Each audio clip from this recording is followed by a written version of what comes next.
अमरावतीत मुलींचे 380हून अधिक आक्षेपार्ह व्हिडिओ व्हायरल झाल्याची एक बातमी समोर आली. या व्हिडिओंची संख्या मोठी होती, पण त्यात दिसणाऱ्या मुली वेगवेगळ्या होत्या. पण मुलींसोबत दिसणारा मुलगा एकच, ज्याचं नाव आयान शेख. 19 वर्षाचा आयान शेख शेकडो मुलींसोबत व्हिडिओमध्ये हा मुलगा दिसायचा.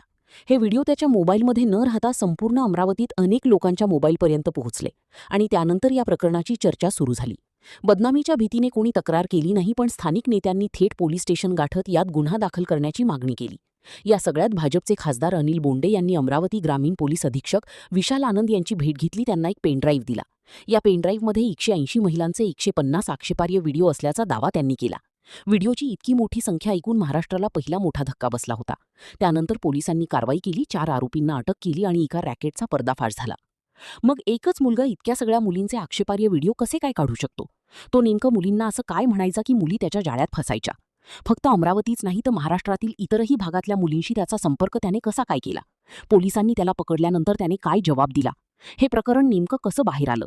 आतापर्यंत काय कारवाई झाली? चला जाणून घेऊया संपूर्ण सविस्तर रिपोर्ट. एक घटना जी अमरावतीच्या परतवाड्यात सुरू झाली. खरं तर याची सुरुवात झाली होती की ज्यावेळेस व्हॉट्सॲपवर काही क्लिप्स यायला सुरुवात झाली होती. स्थानिक लोकांच्या मोबाईलवर काही लोक क्लिप पाठवायचे, एकामेकाला क्लिप पाठवायचे. त्या क्लिपमध्ये आक्षेपार्ह व्हिडिओ असायचे. याची चर्चा प्रचंड जोर धरू लागली, कारण की मुलींच्या आक्षेपार्ह व्हिडिओ त्याच्यामध्ये असायचे. पण 13 तारखेला भाजपचे प्रवक्ते शिवराय कुलकर्णी यांनी या प्रकरणाबद्दल एक फेसबुक पोस्ट टाकली. त्यानंतर भाजपचे राज्यसभा खासदार अनिल बोंडे आणि आमदार प्रवीण तायडे यांनी पोलिसांची भेट घेतली.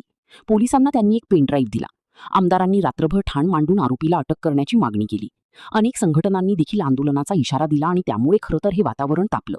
या पीडिता भीतीमुळे बाहेर येत नसतील तर पोलिसांनी स्वतः दखल घेऊन गुन्ह्याची नोंद करावी आणि आरोपीला अटक करावी, अशा मागणीने जोर धरला होता. त्यानंतर खासदार अनिल बोंडे यांनी दिलेलं निवेदन व्हायरल झालं. त्यात लिहिलेलं होतं, अमरावती जिल्ह्यात मोठ्या प्रमाणात व्हॉट्सॲप आणि स्नॅपचॅट ग्रुप तयार केले जातात.